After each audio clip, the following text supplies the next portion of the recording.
Good morning dear student. आप सबका स्वागत करता हूं मैं यूट्यूब के इस प्लेटफॉर्म पे।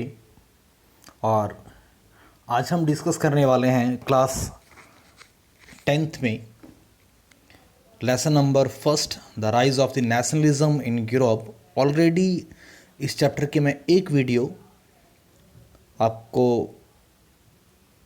दे चुका हूं and today we discuss about in the second video. It means इससे पहले जो वीडियो थी उसे दो पार्ट में मैंने भेजा था, पार्ट 1 एंड पार्ट 2, जिसमें हमने टॉपिक नंबर 1 को कंप्लीट किया था और जिसमें हमने डिस्कस किया था फ्रेडरिक सरयू के द्वारा बनाए गए यूटोपिया को। और उसके बाद हमने डिस्कस किया था कि किस तरीके से जो यूरोपियन जो कंट्रीज़ थी उनमें नेशनलिज्म की जो फीलिंग थी वो प्रमोट होना शुरू हुई। तो आज की वीडियो में हम डिस्कस करेंगे topic number 2, the making of nationalism in Europe. It means it is a scenario of the mid 19th century, यानी 1850 के आसपास का ये टाइम था।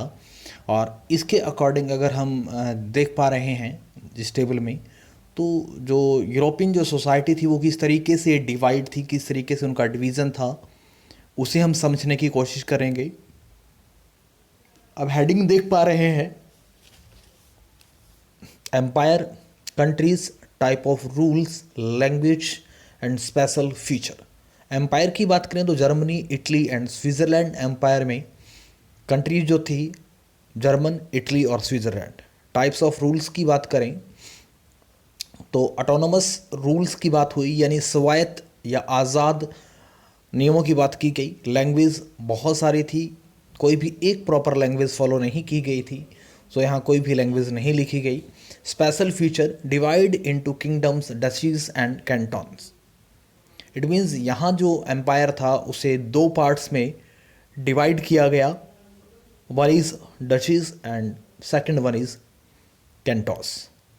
फिर अगर ईस्टर्न सेंट्रल यूरोप की बात करें तो ये कंबाइंड एरिया था, नेशंस की यहाँ बात नहीं की गई, कंट्रीज़ यहाँ नहीं थे। और रूल्स की बात करें तो ऑटोक्रेटिक जो रूल थे, यानी निरंकुश या एक तंत्र जो राजशाही थी वो यहाँ देखने को मिली। दे स्पीक डिफरेंट लैंग्वेज, यहाँ अलग अलग भाषाएं बोली जाती थी।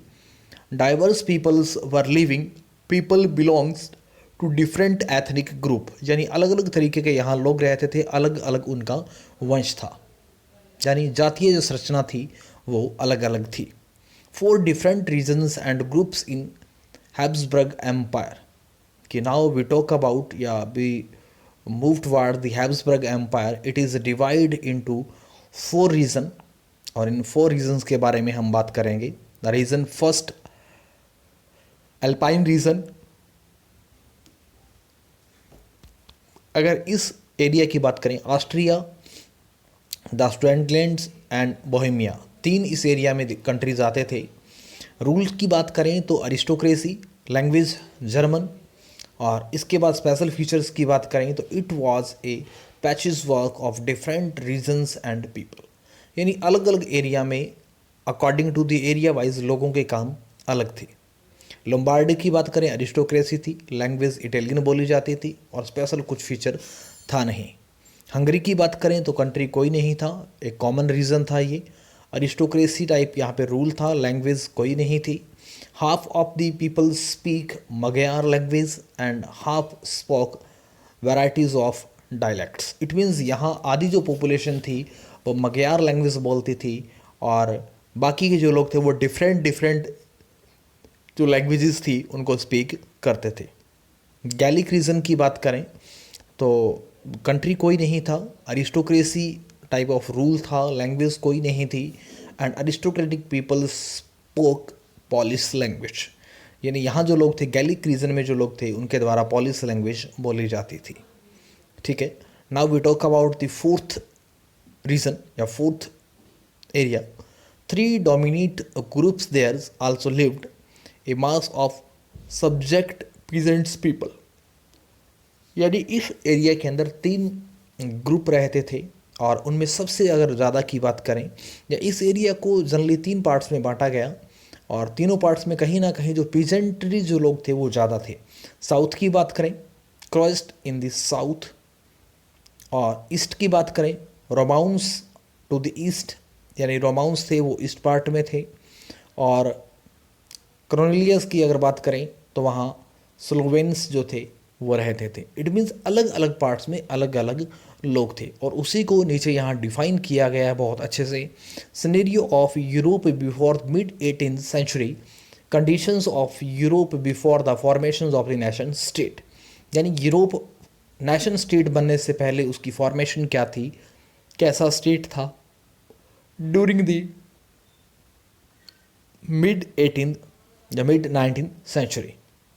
Germany, Italy and Switzerland were divided into kingdoms, duchies and cantons whose rulers had their autonomous territory. It means ऊपर ये बातें मैं ऑलरेडी आपको बता चुका हूँ, फिर भी पढ़ देता हूँ यहाँ पे, और कुछ चीज़ें जो डेप्थ है वो थोड़ा सा और बता देता हूँ। Eastern and central Europe's were under autocratic monarchy, यानी अगर सेंट्रल और हम बात करें ईस्टर्न पार्ट की, तो वहाँ ऑटोक्रेटिक जो राजशाही थी उनका रूल था। थर्ड पॉइंट की बात करें, they did not see themselves as sharings of collective identities और ए कॉमन कल्चर। मीन्स अब तक या इस टाइम तक लोगों को लगा नहीं कि चीज़ों को शेयर किया जाए, उनकी आइडेंटिटी है वो कलेक्टिव होनी चाहिए, उनका कल्चर कॉमन होना चाहिए। Often they even spoke different languages belongs to different ethnic group. शायद उस टाइम तक लोग अलग अलग लैंग्वेज बोलते होंगे, अलग अलग उनका कस्टम्स होगा, अलग अलग जातीय संरचना होगी। The Habsburg Empire is that rules over Austria and the Sudetenlands as well as Bohemia, where the aristocracy was predominantly German speaking. It was included the Italian speaking provinces of Lombardy and Venetia. It means अगर हम Habsburg empire की बात करें तो ये 4 part में divide था, और अलग अलग हिस्से में अलग अलग लोगों का आधिपत्य था, डोमिनेशन था। In Hungary half of the people spoke Magyar while the other speak या others half spoke varieties of dialects. It means आधे लोग मगयार लैंग्वेज बोलते थे और बाकी जो बचे हुए लोग थे उनके द्वारा अलग अलग लैंग्वेज बोली जाती थी।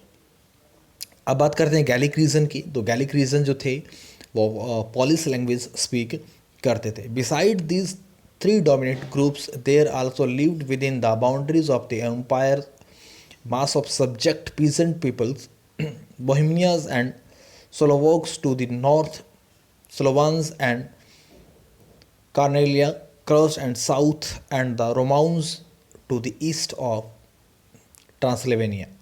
इट मीन्स अलग अलग पार्ट्स में, नॉर्थ में अलग, साउथ में अलग, ईस्ट में अलग, अलग अलग पार्ट में अलग अलग लोग रहते थे, अलग अलग लोगों का डोमिनेशन दिखाई दिया। Such differences did not easily promote the sense of politically unity. It means इतनी सारी वेरिएशन होने के रीज़न बिंग, इतने सारे डिस्पैरिटीज़ होने के रीज़न बिंग, इतने सारे डिफरेंसेस होने के रीज़न बिंग, सब लोगों को राजनीतिक एकता में बांधना, कलेक्टिव फीलिंग्स प्रमोट करना एक मुश्किल टास्क था। The only ties binding these diverse peoples together was a common alliance, loyalties and support to their emperor. यानी इतनी सारी विविधताओं के बाद भी इन लोगों को एक ही चीज़ ने बांधा हुआ था, वो थी अपने राजा, अपने जो हेड ऑफ द अथॉरिटी है उसके प्रति लॉयल्टी, उसके प्रति ईमानदारी या उसके प्रति respect. Now we talk about the social and political conditions of peoples in Europe. Conditions of aristocrats. Socially and politically, a landed aristocracy was dominant class on the continent. यहाँ अगर बात करें तो जो अरिस्टोक्रेट थे वो कहीं ना कहीं सोशली और पॉलिटिकली, यानी सामाजिक तौर पे और राजनीतिक तौर पे वो लोग काफ़ी डोमिनेट थे, काफ़ी प्रभावशाली थे।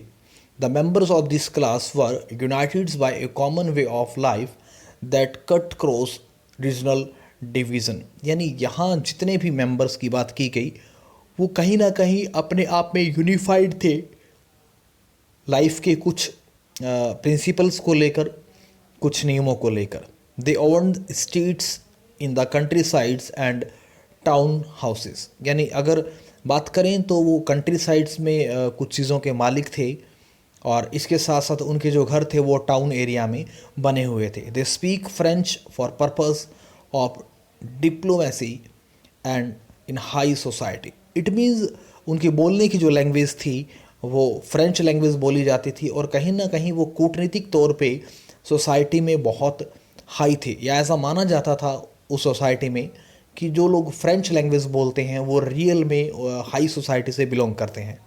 Their families were often connected by ties of marriage, यानी ये जो लोग थे, अरिस्टोक्रेट्स जो लोग थे, वो एक दूसरे से मैरिज का जो रिलेशन था उससे बंधे हुए थे। इट मीन्स उन्होंने अपनी फैमिलीज़ के मेंबर की शादियाँ क्या की, अपनी ही क्लास में की, अपनी क्लास से बाहर उन्होंने शादियाँ नहीं की।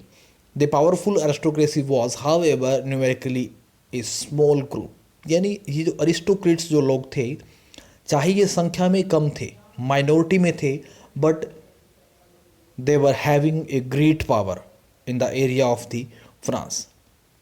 Now we talk about the peasantry class, it means किसानों की बात की जाए। The majority of the population was made up the peasantry, कि ज़्यादातर जो जनसंख्या थी वो किसानों की थी। To the west the bulk of land was formed by tenants and small owners, यानी अगर वेस्टर्न पार्ट की बात करें तो वहाँ पे जो लैंड का जो पार्ट था उसका ज़्यादातर जो हिस्सा था वो टेनेट्स या एक तरीके के जो किसान थे उनके पास था। ठीक है, एक तरीके के टेनेट्स की अगर बात करें तो एक तरीके के वो अभिजात लोग उनको कहा जा सकता है, या कुछ खास लोगों के हाथ में था, और छोटे छोटे एरिया के ऊपर उनकी ऑनरशिप थी। While the eastern and the central Europe, the pattern of the holding was characterized by the vast state which were cultivated by Slav. It means अगर हम बात करें ईस्टर्न पार्ट की और सेंट्रल पार्ट की बात करें तो वहाँ लैंड की होल्डिंग को लेकर कुछ अलग तरीके की विशेषताएं देखने को मिली। यानी वहाँ जो चीज़ें थी वो कुछ और थी। यहाँ जो लोग थे, जो फार्मर थे, अपने जो मास्टर थे उनकी आज्ञा का पालन करता था और उसी की अकॉर्डिंग वो खेतों में काम किया करते थे। एमरजेंस ऑफ कॉमर्शियल क्लास, यानी जो कॉमर्शियल जो क्लास थी उनका एमरजेंस या उनका राइज कैसे हुआ। In western and parts of Central Europe, the growth of the industrial productions and trade meant the growth of towns and the emergence of commercial classes, while existence was based on productions for the market. यानी जब धीरे धीरे western और central part में growth होने लगी industrialisation की, और इंडस्ट्रियलाइजेशन की रीज़न बिंग प्रोडक्शन होती है किसी ना किसी गुड्स की, तो जब इन गुड्स को सेल आउट किया गया, एक्सचेंज किया गया, सेल परचेज किया गया, तो धीरे धीरे कुछ कॉमर्शियल जो क्लासेस थी, कुछ जो ट्रेड ग्रुप्स थे, उनका आना शुरू हुआ या वो बनना शुरू हुए, और धीरे धीरे स्लोली इन लोगों का ग्रुप प्रिपेयर होने लगा या बनने लगा। इंडस्ट्रियलाइजेशन मीन्स उद्योगीकरण। Industrialisation began in the England in the second half of the 18th century, यानी 1850 के आसपास इंग्लैंड के अंदर जो उद्योगीकरण है उसकी शुरुआत होती है। But in France and other parts of German states it occurred only during the 19th century, यानी अगर फ्रांस की बात करें या बात करें जर्मन एरियाज़ की, तो वहाँ उद्योगीकरण की शुरुआत होती है 19वीं शताब्दी के आसपास। Now rise of working class and middle classes due to the industrialisation, new social groups come into being. A working class populations and middle class made up the industrialization, businessmen, professionals in Central and Eastern Europe. These groups were similar in number till the 19th century. It means अगर हम बात करें कि middle class का उदय किस तरीके से हुआ, तो उद्योगीकरण के कारण सोसाइटी में एक नया सोशल ग्रुप की शुरुआत होती है, और यही सोशल ग्रुप, यही मिडिल क्लास धीरे धीरे जो इंडस्ट्रियलाइजेशन है, बिजनेसमैन है या प्रोफेशनल्स हैं, उनमें एक्टिवली पार्टिसिपेट करते हैं, और कहीं ना कहीं ये बिजनेसमैन बन जाते हैं, थोड़े थोड़े कहीं ना कहीं प्रोफेशनल बन जाते हैं। सो धीरे धीरे इस क्लास की डेवलपमेंट होती है। इट मीन्स मिडिल क्लास जो है या मध्य वर्ग है, उसका ओरिजिन होता है, उसकी शुरुआत होती है।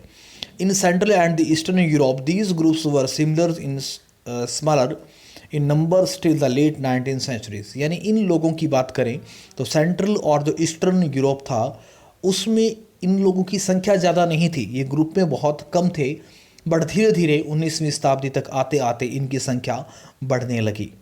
Rise of the ideas of national unity, यानी राष्ट्रीय एकता का जो आइडिया है वो किस तरीके से राइज होता है। It was among the educated liberal middle class that ideas of national unity followed the abolitions of autocratic privileges gains popularity. यानी जो मिडिल क्लास जो लोग थे उनमें पढ़े लिखे लोग थे और धीरे धीरे ये मिडिल क्लास जो लोग थे उन्होंने नेशनल यूनिटी का जो आइडिया था उसको फॉरवर्ड किया, उसको अपग्रेड किया या लोगों में अवेयरनेस फैलाई और धीरे धीरे उन्होंने जो ऑटोक्रेसी थी या अरिस्टोक्रेसी थी उनकी अगेंस्ट लोगों को अवेयर किया। सो धीरे धीरे लोगों के बीच जो फीलिंग ऑफ यूनिटी थी वो प्रमोट होना शुरू हुई। Now we talk about one another topic that is liberal nationalisms and social political and economic spheres of liberalism. यानी अगर उदारवाद की बात करें, राष्ट्रवाद और उदारवाद की बात करें तो सोशल पॉलिटिकल और जो इकोनॉमिक स्फेयर है उसमें लिबरलिज्म का क्या अर्थ लिया गया। Meaning of the liberalism, it means उदारवाद का अर्थ क्या होता है। जनरली लिबरलिज्म को हिंदी में हम उदारवाद बोलते हैं और जनरली इसे माना जाता है किसी भी चीज़ के अंदर सॉफ्टनेस होना। Ideas of national unity in near 19th century Europes was closely aligned to the ideology of liberalism. यानी बात करें इस आइडियाज़ की तो जैसे जैसे 19वीं शताब्दी के अंदर फीलिंग ऑफ यूनिटी जो थी यूरोपियन कंट्रीज़ में आई तो धीरे धीरे उनके अंदर जो लिबरलिज्म की जो आइडियोलॉजी थी, लिबरलिज्म के जो विचार थे, उदारवाद का जो विचार था वो सामने आने लगा। The term liberalism derived from the, यहाँ लेन लिखा हुआ है तो यहाँ लैटिन लिख लीजिएगा, Latin roots liber which means free. यानी लिबरलिज्म है वो लैटिन भाषा का एक शब्द है और लैटिन भाषा के ही शब्द लिबर से इसे लिया गया है। लिबर का मतलब होता है किसी भी चीज़ का फ्री होना, फ्रीडम होना। Now we talk about the social sphere. For the new middle class liberalism stood for freedoms for the individual and equality for all before the law. It means जो मध्य वर्ग था उनके लिए अगर हम लिबरलिज्म की बात करें तो उनके लिए जो लिबरलिज्म है उसका अर्थ बनता था कि हर एक व्यक्ति को एक जैसा माना जाए, इक्वल माना जाए और सब लोगों पे एक जैसा कानून लागू होना चाहिए। Now we talk about the political sphere. It emphasise the concept of governments by consent. It means ऐसा माना गया, ऐसा बिलीव किया गया कि पॉलिटिकल की अगर बात करें तो कि एक ऐसा सिस्टम हो, एक ऐसा कंसेप्ट हो जिस पे सब लोगों की सहमति हो, जिसमें सब लोग ऐसा बोलें कि यस वी एग्री। ठीक है। With contest to French revolutionaries liberalisms had stood for the end of the aristocracy and clerical privileges and constitutions and representative government through the parliament. अगर बात करें फ्रेंच रेवोल्यूशनरीज की, फ्रांसीसी क्रांतिकारियों की बात करें तो उनके हिसाब से जो लिबरलिज्म था उसका मानना था कि जो ऑटोक्रेसी है उसको ख़त्म किया जाए, क्लरिकल जो प्रिविलेजेस हैं, जन्म के आधार पे जो खास अधिकार दिए गए हैं उनको ख़त्म किया जाए और अब संविधान के अकॉर्डिंग लोग अपने रिप्रेजेंटेटिव को चुनें और चुनकर पार्लियामेंट का निर्माण करें और वही पार्लियामेंट लोगों के लिए काम करे। 19th century liberals also stress the inevitability of private property. यानी 19वीं शताब्दी आते आते लोगों को लगा कि उनके पास एक और अधिकार होना चाहिए, that is right to property. It means संपत्ति के अधिकार की भी बात करना उन्होंने शुरू कर दी 19वीं शताब्दी के आते आते। Economic spheres of liberalism. In the economic sphere, liberalism stood for the freedoms of markets and abolitions of imposed restrictions on the movements of goods and capital. ऐसा माना गया इकोनॉमिक अगर स्फेयर की बात करें तो उसमें लिबरलिज्म को जिस तरीके से माना गया या जिस तरीके से लिबरलिज्म का कंसेप्ट सामने लाया गया उसमें बोला गया कि जो गुड्स हैं उनका एक्सचेंज होना चाहिए, वो फ्रीली मूव करें, ट्रेड के ऊपर कोई भी रिस्ट्रिक्शंस नहीं होनी चाहिए। ऐसी बातें की गई इकोनॉमिक स्फेयर में। During the 19th century, this was a strong demand of the emerging middle class. यानी 19वीं शताब्दी तक आते आते इकोनॉमिक स्फेयर को लेकर, आर्थिक उदारवाद को लेकर जो मिडिल क्लास थी उन्होंने बहुत अच्छे से इस डिमांड को राइज किया या इसकी डिमांड की। यूनिवर्सल सैफ्रेज एंड रेवोल्यूशनरी फ्रांस, यानी अगर वैश्विक मताधिकार की बात करें या फिर क्रांतिकारी फ्रांस की बात करें तो उन्होंने इसे किस तरीके से लिया। ठीक है, equality before the laws did not necessary stand for universal suffrage, यानी जब तक इक्वालिटी नहीं होगी, जब तक समानता नहीं होगी कानून के समक्ष, तब तक यूनिवर्सल जो सैफ्रेज है यानी वोट का जो अधिकार है, राइट टू वोट है, उसकी कोई ज़रूरत नहीं है। इट मीन्स पहले इक्वालिटी आनी चाहिए और उसके बाद राजनीतिक या पॉलिटिकल राइट्स आने चाहिए।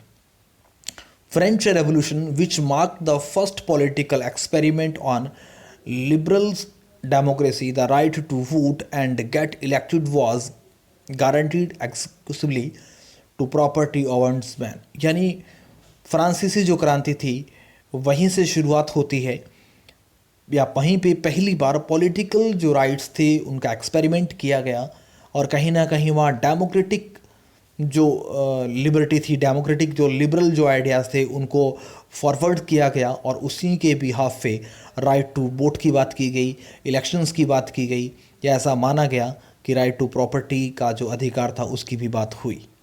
Man without property and all women's were excluded from political rights, यानी इवन तक की अगर बात करें कि जिन लोगों के पास प्रॉपर्टी नहीं है उन लोगों को मताधिकार से या पॉलिटिकल राइट्स से, इवन तक कि फीमेल को भी पॉलिटिकल राइट्स से वंचित किया गया, उनको भी ये राइट्स नहीं दिए गए।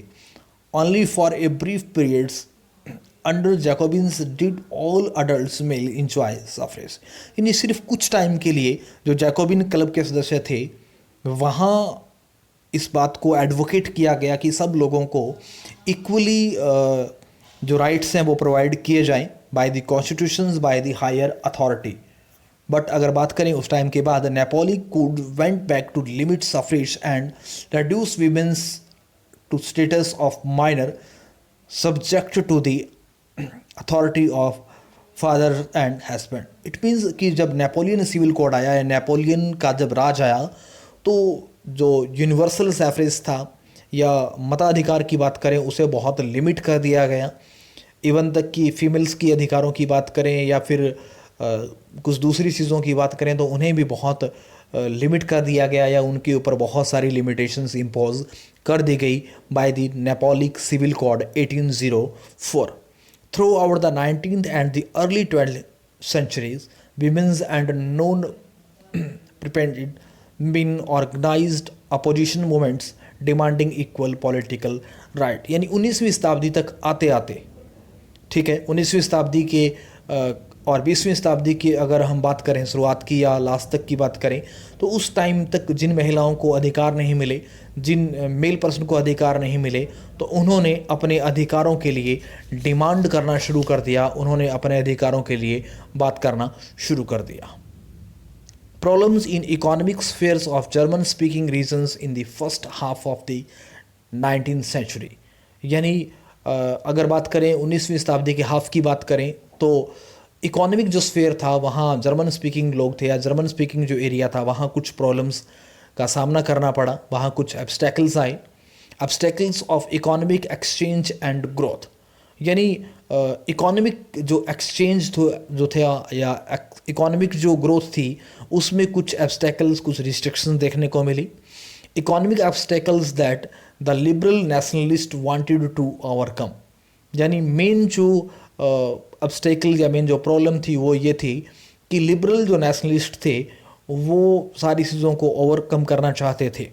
Reasons why new commercial classes who argued for certain of united economic territory, reasons for the formations of customs unions called जोल्बरिन।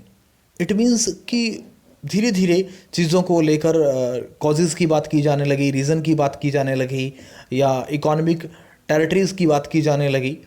तो इसी रीज़न बिंग एक ऑर्गेनाइजेशन बनाई गई, एक ऑर्गेनाइजेशन को सेटअप किया गया, that is known as Zollverein. ठीक है, Napoleon administrative measures had created out of countless small participants in confederations of 39 state. यानी नेपोलियन के द्वारा जब 1804 कोड इंट्रोड्यूस किया गया तो लगभग 39 स्टेट्स का एक महासंघ बनाया गया, एक ग्रुप बनाया गया। ठीक है, और इस ग्रुप के अंदर कुछ कॉमन लॉज की बात की गई होगी शायद। Each of these possesses its own currency and weight and measure. यानी 39 जो ग्रुप कंट्रीज थे उनकी अपनी करेंसी थी, अपना उनका वेट सिस्टम था, अपना उनका मेजर सिस्टम था, मापने की चीज़ें, वज़न की चीज़ें और currency. A merchant travelling in 1833 from Habsburg to Nuremberg to sell his goods would have to pass through 11 customs barriers and pay to customs duty of about 5% each one of them। यानी 1833 की बात करें, अगर कोई भी व्यापारी Habsburg से कोई चलता और न्यूरेमबर्ग तक जाता किसी भी चीज़ को बेचने के लिए, तो लगभग उसे 11 कस्टम्स को क्रॉस करना पड़ता और हर कस्टम में उसे जो ड्यूटी थी वो 5% देनी पड़ती। इस तरीके से जो गुड्स थी वो महंगी से और महंगी होती चली जाती। Duties were often levied according to the weight and measurements of the goods. यानी जो ड्यूटीज़ लगाई गई, जो कर लगाया गया, वो अकॉर्डिंग टू द वेट और अकॉर्डिंग टू द माप होता था। यानी वस्तु का माप क्या है, उसका वेट क्या है, उसी के बिहाफ पे उसके ऊपर जो टैक्स था उसे इंट्रोड्यूस किया जाता था। As each region had its own systems of weight and measures, this involves time consuming calculation। यानी अगर कोई व्यक्ति वेट सिस्टम के अकॉर्डिंग या फिर मेज़र सिस्टम के अकॉर्डिंग टैक्स इम्पोज करता तो उसे कैलकुलेट करने में बहुत टाइम लगता, यानी टैक्सेशन जो सिस्टम था वो ज़्यादा अच्छा नहीं था। The measures of cloth for examples was the elle which in each region stood for the different length. यानी उस टाइम कपड़े को मापने की जो मेज़रमेंट थी या कपड़े को मापने के लिए जिस पैमाने का यूज़ किया जाता था उसे एले कहा जाता था, और इसकी अलग अलग एरिया में इसकी जो लेंथ थी वो अलग अलग हुआ करती थी। Suppose Frankfurt would get you 54.7 centimetres of cloth, कि अगर फ्रैंकफर्ट में होंगे तो 54.7 सेंटीमीटर होगा। अगर मीज़ की बात करें तो 55.1 सेंटीमीटर, और न्यूरेमबर्ग की बात करें तो 65.6 सेंटीमीटर, और फ्रेबर्ग की बात करें तो 53.5 सेंटीमीटर। यानी अलग अलग पार्ट के अंदर इसकी जो मेज़रमेंट थी वो अलग होती थी, और यही रीज़न था कि टैक्स अलग अलग एरिया में कम ज़्यादा होता था, उसे कैलकुलेट करना इजी टास्क नहीं था। Rise of the Zollverein, steps taken by the Zollverein to solve the economic problem. यानी जो समस्याएं आ रही थी उनको दूर करने के लिए जो संघ बनाया गया, जो ग्रुप बनाया गया, उसने क्या कुछ एफर्ट्स किए, क्या कुछ उसने स्टेप्स उठाए। To sort out the problem faced by the commercial classes and they remove the obstacles of economic exchange and growth. In 1834 a custom union called Zollverein was formed at the initiatives of Persia along the most of German state। यानी 1834 के अंदर कुछ देशों ने मिलकर क्या किया, एक संघ बनाया जिसे जोल्बेरेन कहा गया, और यही संघ, यही ग्रुप काम करता था ट्रेड एरिया के अंदर जो रिस्ट्रिक्शंस थी, जो प्रॉब्लम्स थी, उन्हें दूर करने का। यानी आर्थिक जोन में, इकोनॉमिक जोन में जो प्रॉब्लम्स थी उन्हें रिमूव किया जाता था by this organisation. The custom union Zollverein abolished tariff barrier.